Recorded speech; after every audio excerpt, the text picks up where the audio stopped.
Hello, and welcome to this iThrive webinar series called Planning Your Exit Strategy, where we hope to inspire you to plan and execute your daily business with the end in mind. This session is called The Buyer's Perspective. I'm Scott Jens from my executive business coaching service called Sandbox, and as always, am thrilled to serve as moderator of this iThrive series. Our expert guest today is Mr. Jay Binkowitz, who serves the role of Executive Vice President of Professional Relations and co-founder of Kepler Vision, a private equity-backed practice consolidator, and who is also the founder of GPN and still serves as an industry consultant. I was going to say esteemed industry consultant, but I slipped there. Welcome, Jay. Glad to have you here.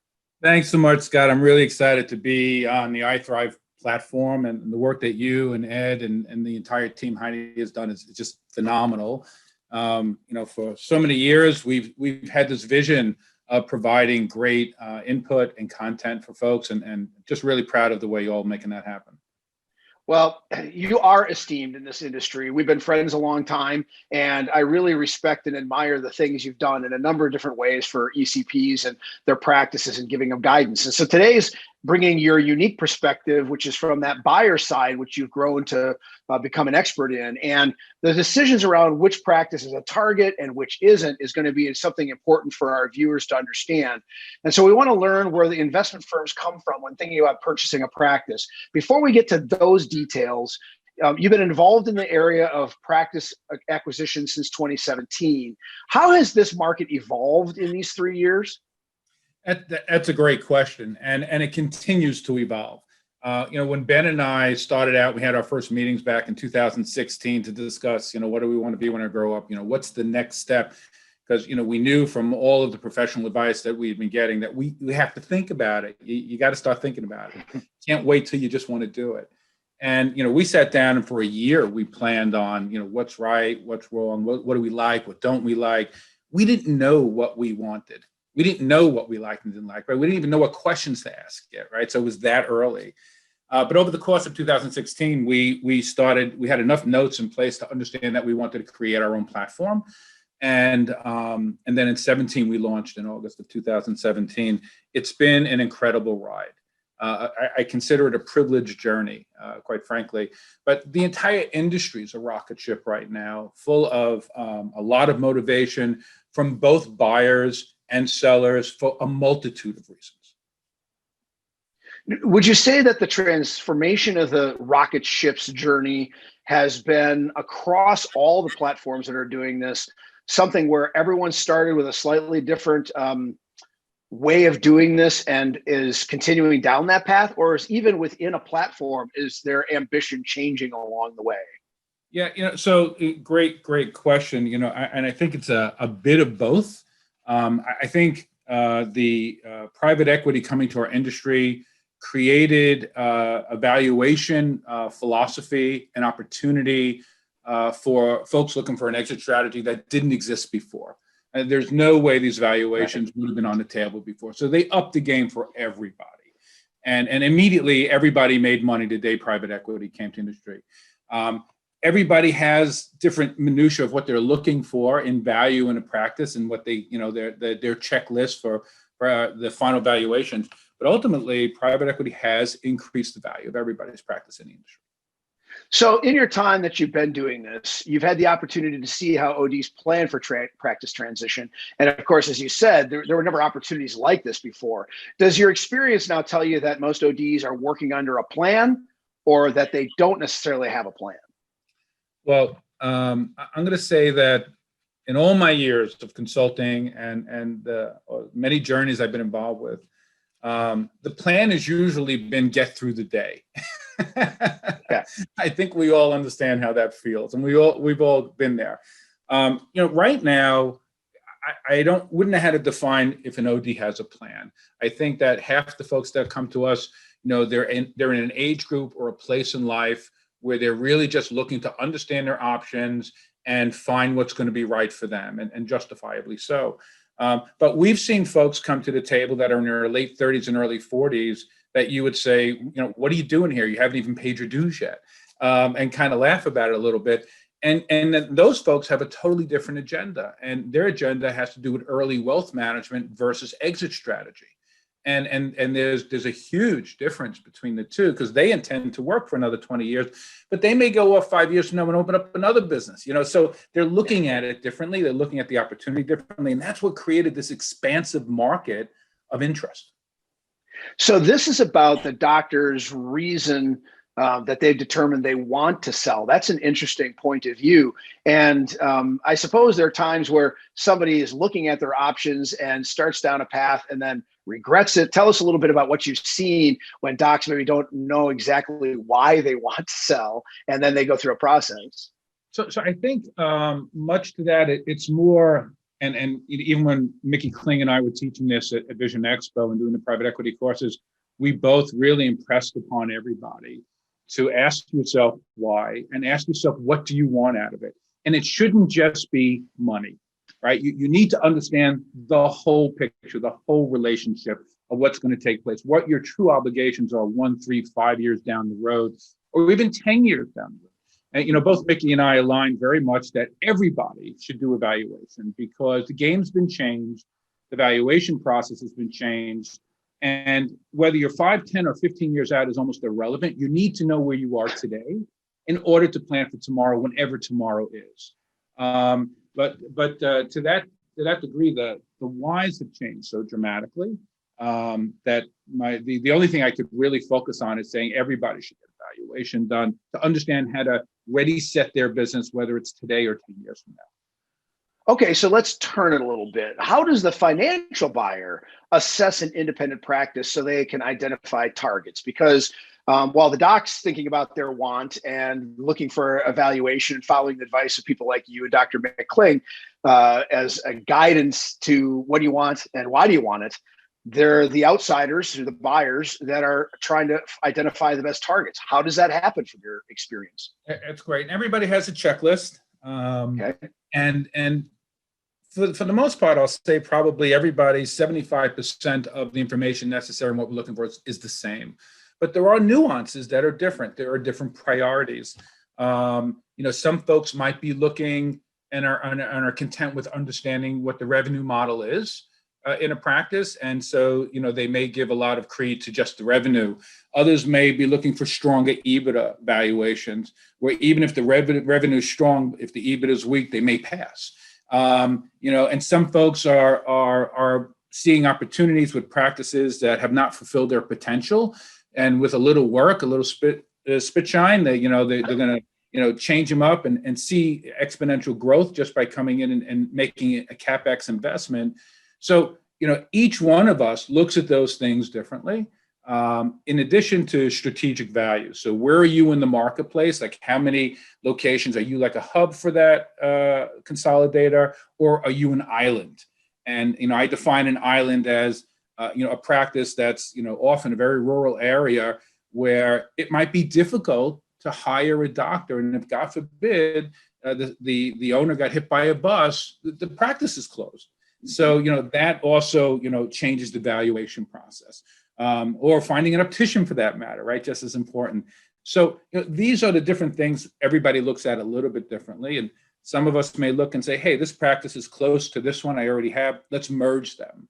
Others may say, you know what? I don't want to do that work. I don't want projects. I just want folks that are strong, clean, EBITDA, and I can let them do their thing without putting a lot of investment into them. So there are different minutiae between all the consolidators. That's great. That's a great coverage of a lot of different variables. Let me dig in on one, the spit polish of the practice, right? There are some practices that have been sufficiently getting by, and they're not aged, but they're 15 or 20 years, right? That's the mantra of the 50 to 55-year-old doc who did an update 15, 20 years ago, good equipment, carpeting's still okay, chairs are still okay. They've done some updates. How worried is a buyer about the capital expenditures that need to go in to maybe bring in a big piece of equipment or to make a fairly significant change? I know each is different, but from your experience, because I think that represents a lot of docs, how concerned should a doc be about maybe making those changes before somebody reaches out and knocks on their door? Curb appeal when you're selling your house is very important. right? That's a good point. So, you're going to clean it up. You might paint it. You might finish a bathroom you were working on. You might fix that cabinet door in the kitchen. Great So, analogy. so I think that's where this goes to. You really should present your practice with the type of pride you want to do when you present your home. But you shouldn't, I'm going to tell you, you shouldn't make major investments, and you shouldn't completely renovate the place. And that's not what's expected. Yeah, there are practices that have 15-year-old showcases, but they're in good shape. They're appropriate for the community, right? Because sometimes you don't want the most modern and fancy and newest things in there, because it actually makes the community feel uncomfortable about you. So you're actually better off having slightly dated opticals in that way. Equipment's very important. All of us are going to look at the equipment because that's such a huge CapEx investment that, if we have to come in and spend $500,000 on new equipment, that's scary, right? So you really need to have your equipment well maintained. And I wouldn't tell you to go out and add new equipment prior to making a decision on an interaction with any of us to expand your equipment, but you need to maintain and or replace the existing equipment, because that could be a ding to your EBITDA if that equipment's in bad shape, and we know we have to spend money as soon as we get there. To use the house analogy, right? If your appliances are really not very well kept and out of date, the buyer's going to sort of claw back some of the price, saying, "Listen, I got to put in new ranges, I got to put in new ovens, refrigerators." It's a great way to think about it. Yeah, 100%. Okay, so talk about the critical data analytics that a practice is put through. Can you share with us some of the key financial indicators that drive viability and value?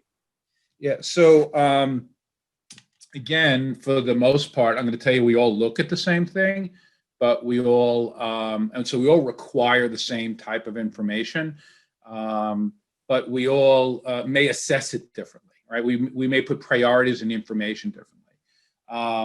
The most important in the analytics of the practice is understanding right now what we call the pre-COVID P&L, and that's a critical component to valuations today. And fortunately, as we know, and Scott, you've been involved with private equity as well, private equity historically doesn't pay out based on the possibility of tomorrow. They only pay out based on yesterday's documented, historical, and quantifiable information. And so, everybody had to come up with this model where they said, oh, well, how do we pay out based on tomorrow, since we're doing pre-COVID valuation numbers and there's this big void area right in between where everybody shut down. And, I think it was brilliant. I know what we did. I can't speak for the others, but I think they came up with such a fair model. I think the others followed pretty closely to the same thing, but not specifically. But we look at it as, we're going to look at March 2019 to February 2020, because that, chances are, was your best 12 months, what they call the trailing 12 months prior to COVID. And we're going to do the valuation based on those numbers.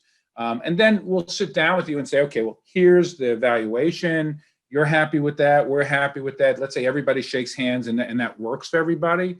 In the course of constructing the arrangement between us, we're going to say, okay, you've got 36 months. You've got the next 3 years. If you're not at revenue now, which most people are, quite frankly, they've already gotten their revenue back up. So very few people are actually floundering in that area.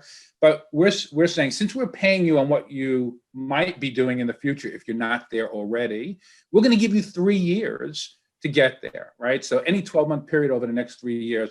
So we're giving the doctor an opportunity to work with us and to get paid based on what they were doing, and hopefully we will continue to do.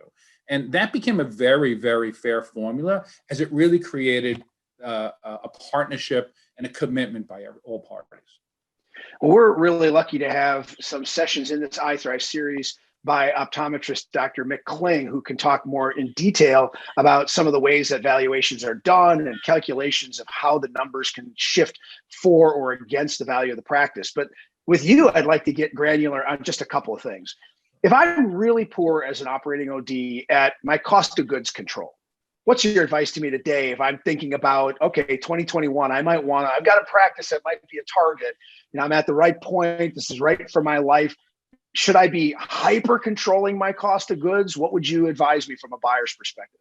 So folks, generally, folks don't want to all of a sudden see that 3 months before you spoke to us, you made all these changes all of a sudden, right? It's kind of like, what are you hiding, right? Okay. And so, yes, there are things you could do to tweak. So if you're not looking to do it today and you figure maybe sometime next year you'll be ready, you want to, whatever changes you make, if you have a 12-month or even a 10-month runway of having that change in place, that's the critical component. Also, if you made a change 3 months ago, it's not going to be in your trailing 12 months pre-COVID P&L, then it's not going to impact any decisions we make. It doesn't matter that it got better. It's not in the historical information we're basing on.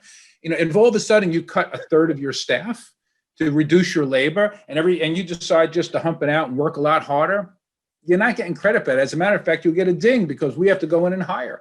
And so my answer is, if you've identified areas in your practice that you can improve, and most of us can, then and you're not needing to get into a relationship today, then improve your EBITDA. Everybody loves stronger EBITDA. Everybody loves to write a check, enter a relationship with a selling doctor with a strong EBITDA. So paying them more is not bashful. We get bashful when the EBITDA is low and have to pay them less and say, I don't know if it's worth the money, because we want the more EBITDA.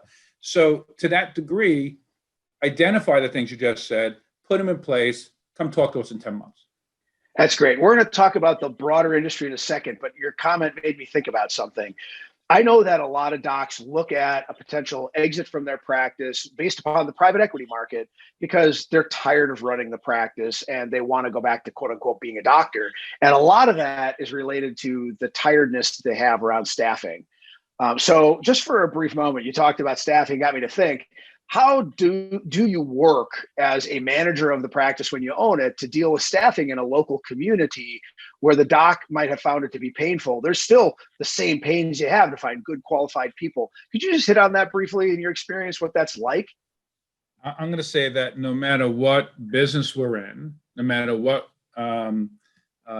areas of the world we wander off into, HR is always going to be a big wall right in front of our face, right? I've had so many people say, gee, I'd love what I was doing if I just didn't have to deal with HR, right? So we get that. And that's not the same for everybody, but we understand how exhausting it can be.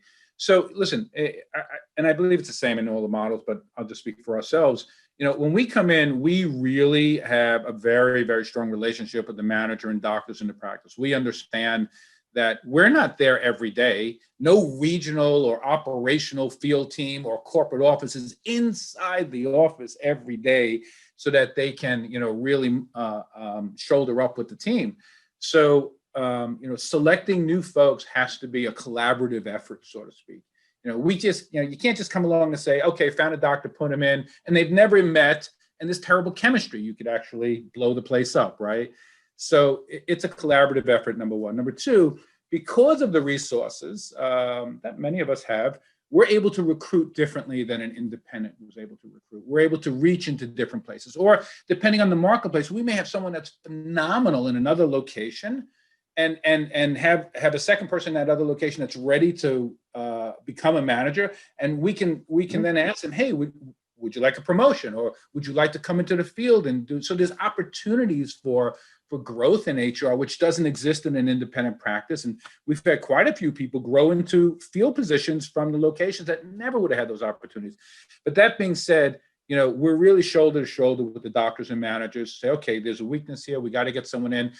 We've got resources for recruiting. They have local resources. We're going to put our heads together and make that happen. But it's not really going to fall on the doctor to lose sleep every night anymore.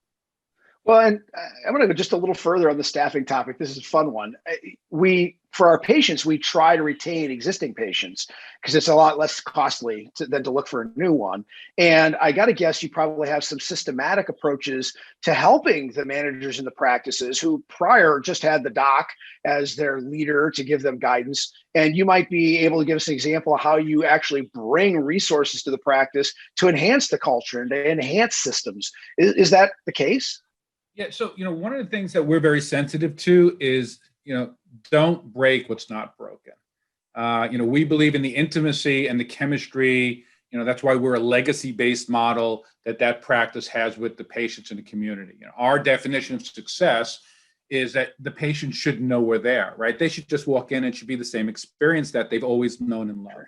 And so, we don't want to mess with the staff. We don't want to turn the place upside down. We don't want people walking around the place and saying, "Oh my God, we wish we never did this," right? That doesn't work. In the end, everybody loses.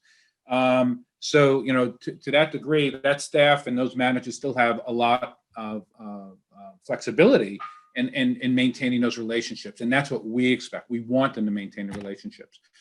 Okay, so what do corporate and private equity buyers aim to accomplish in the long term? You have buyers like VSP Ventures, which is a corporate entity, and private equity firms with financial investments. What are they looking to accomplish that longer term being in our industry? Well, so everybody's got different goals. I'm not obviously a representative of VSP, so I'm not speaking on their behalf. But clearly VSP is not like private equity that they're looking to flip in a few years, right? So anybody who's going to dock their boat with VSP is going to be into a long-term relationship. Executive management may change over the course of the years, but it's going to be VSP. Where through private equity, myself or my doctor or Acuity or iCare Partners, any of the private equity groups, they have a plan for a liquidity event, which takes place 4, 5, 6, 7 years down the road. So I equate VSP to being like a family fund, because a family private equity fund holds the business for a long period of time, 15, 20, 25 years. So I look at VSP like a family fund. And then you have, regionals out there. And I think the regionals play a very important role. They may not be backed by private equity. Maybe they're being backed by private money in some way, but not truly private equity. But there are, significant number of practices out there that are very good practices, but they don't meet the criteria for private equity or even for a VSP for that matter, because, they're well below $1 million. And so that's not the person you're going to cozy up to at the bar and buy him a drink. So, so it's important for them to get together, create a cooperative, a collaboration of sorts, to get a group of them together and try and refine the way they're operating their businesses to increase their value, put a ribbon on it, and ultimately get to the point where they can come back to the table with one of us. And you make a good point. Some independents will never be a private equity target, and sometimes a regional affiliation with others that used to be their competitors that they can get in business with can create this 5 or 10 or 15 location entity. And that either may make them interesting to private equity or just make them be a long-term independent group. Let's talk a little bit about what you think the percentage of independent practices will be 5 years from now. What adoption of practices by consolidation will happen? And what's the viability of an independent practice in the next 5 or 10 years? Great questions, and questions that give people angst, right? That's the area where angst is. So I don't have a crystal ball, and I can't say here's what it's going to be. I can tell you what I've observed, and in traveling to Europe with the frequency that I've been there, I've kind of watched the marketplace and how they define an independent practice, and I refer to the European definition of independent optometry as the 3 to 30, which is like these regional groups where an independent practitioner is someone who's involved in a collaboration or an ownership philosophy that owns 3 to 30 locations, where our definition of independence is a single location, or a single practitioner may own 1, 2, 3, 4, 5 locations. So, I think we're going to continue to go that path. So we're going to see these groups form, would be my opinion. But ultimately, the biggest part of the bell curve, we all know those practices in the $700,000 to $800,000 range. Right. And as an exit strategy for them, they really need to either collaborate, they need to sell to the guy down the block, or, which I'm hoping for, they bring in the young bucks who can then lift their game and take them to the 1, 2, 1, 5. Because the truth is, these guys are at that age where they don't have the same energy and oomph to do it. Maybe they're overwhelmed, by the confusion taking place in the industry. And so bringing in a young buck that's got the energy to clean them up and get them into the next generation would be fantastic. And I would love, love, love to see that happen. I love independent optometry that way. But ultimately, everybody's fear about the whole industry being eaten up by private equity, that's not going to happen. It's like everybody's fear about, the whole industry, contact lens sales will, the independent's going to lose all the contact lens sales. And we know the majority of contact lens sales are still made by independents, right? So, yes, there's going to be attrition to private equity groups. But the independent marketplace will remain. My thought process is what's the definition of the independent marketplace may change as it did in Europe, but it's still going to be there in a substantive way. And we have a little bit of an indication from dentistry, right? I mean, private equity came into dentistry, 15% of practices did get bought up and taken under brands or not. And you saw some regional and local consolidation. Certainly here in my town, there's a couple of groups that own 5 or 10 practices just in this urban community. But there's also plenty of independent dentists. Yeah, and veterinary and physical therapists and chiropractic. I mean, it's not like we're under attack. I when I talk to folks, it's like, oh my God, optometry is under attack. No, the whole world is a business. And so private equity is going to filter into anywhere where there's an opportunity to create value for their investors. And that's what it comes down to. One other, I think, important topic to cover is what has the effect of consolidation been on industry vendors, whether it's suppliers, equipment vendors, technology offerers, and what is the impact of those changes of what they're doing for the consolidators on the independent ECP? Yes, I give them a lot of credit. This is such a confusing time where it's like today I'm handling a relationship this way, tomorrow I have to handle it this way, but we're actually not quite there yet. So I have to find the middle of the road way of continuing to have a relationship. So I feel for the vendors and the resources in the industry to continue to be flexible and open-minded to how to work with all of us, right? Because so when you're first starting out, you're too small to be considered taken in-house, so to speak, as a house, and yet, but you want the advantages of being a quote-unquote house account, and you go through those gyrations. What I've seen industry do, which is really, I think, a credit to industry, which helps the independents, it helps the consolidators. I just think it's been very healthy, is they've turned internally and said, okay, what do we need to do to help everybody, right? How do we continue to have strong relationships and make sure that everybody's happy? At the end of the day, that's what they're doing. We've seen changes in how they're handling the field teams. Some are on W-2s and they're being compensated as employees, versus others that are 1099s, but they're handling those relationships differently. They're splitting up territories differently. They're creating compensation packages that are different for the field in order to keep them motivated to keep helping us, right? So, every business, whether you're a $1 billion company, a $100 million company, a $10 million company, or a $1 million company, has had to adapt in order to understand how to go through it. So the truth is, while we're all going through growing pains, which is a high class problem, it's a good problem to have, growing pains. The vendors are going through struggles on where's the sand on the beach being moved to, right? There's still the same amount of sand, but it's in a different place now. So how do we go and play in that sand? So I give them a lot of credit. Every company that I've talked to is handling it a little bit differently, but everybody's doing it with a genuine desire to make everybody happy and make it as easy as possible. Well, what I take out of that's really positive is that the independent ECP who might not be a private equity target is getting a thought by the vendor on how they should be best served. So if a rep is calling on them and a large group in their territory, they're getting the attention they need because the vendors have thought about that. That's what you're saying, yes. And in some ways, if you think about it, the independent's in a better place today because of it, because those folks in the field servicing that independent that's not aligned is critical to that person in the field. They're going to get a level of attention and resources that they might not have gotten before, because now they're actually even more of the focus, right? So it actually, I think, has helped, clean away the clutter and the noise to get people focused on how to help each other. That's awesome. Normally in the iThrive webinar series, we try to go through things in a way where I think there's logical steps, but with you being esteemed, I'm going to give you the last shot. Can you just kind of freelance for me what you want the industry to know about this market as you've learned it from that buyer side? You mean I can just say whatever I want, Scott? Yeah.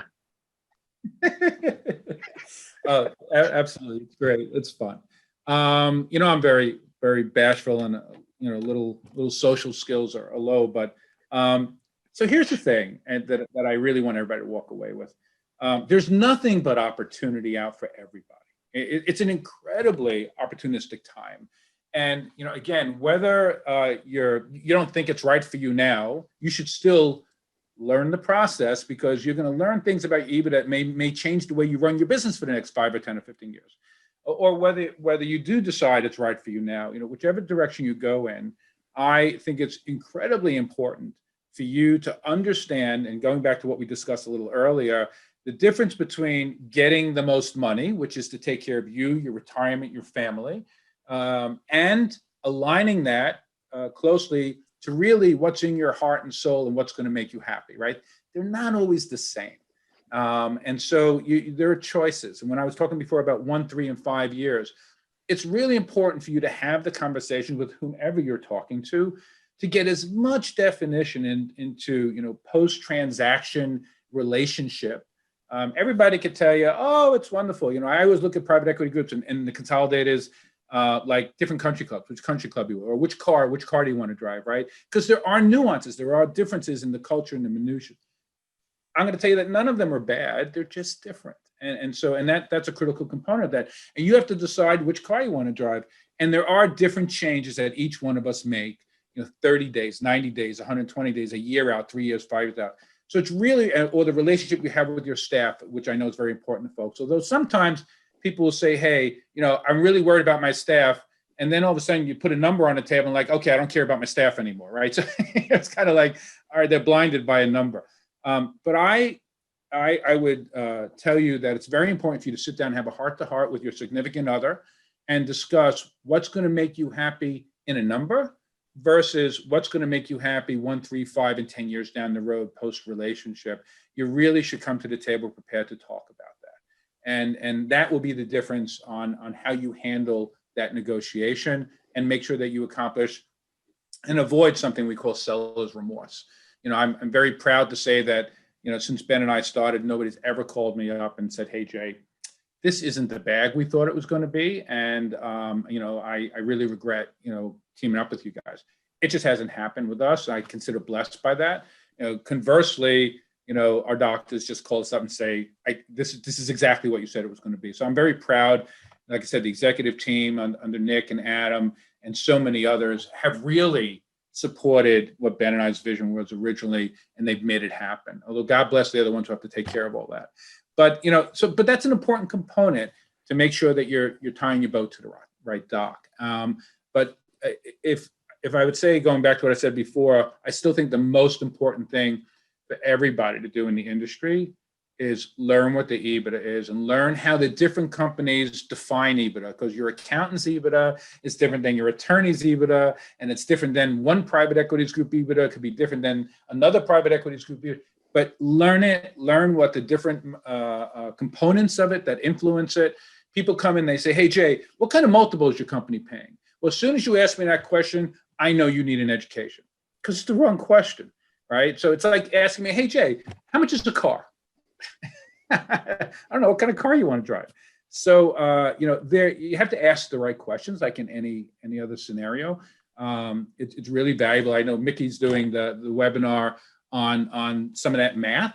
I think he does, great job of discussing that math. And you've got others from a bias perspective talking about it as well. It's important to take in all this information. What you're doing, Scott, I think is fantastic. What iThrive's doing is really, really important to the industry. But walk away knowing this: independents are not leaving. Just like we didn't lose the contact lens market, the truth be told. And like you said, with dental, 15% of the marketplace, it's similar. That's where it's gonna be.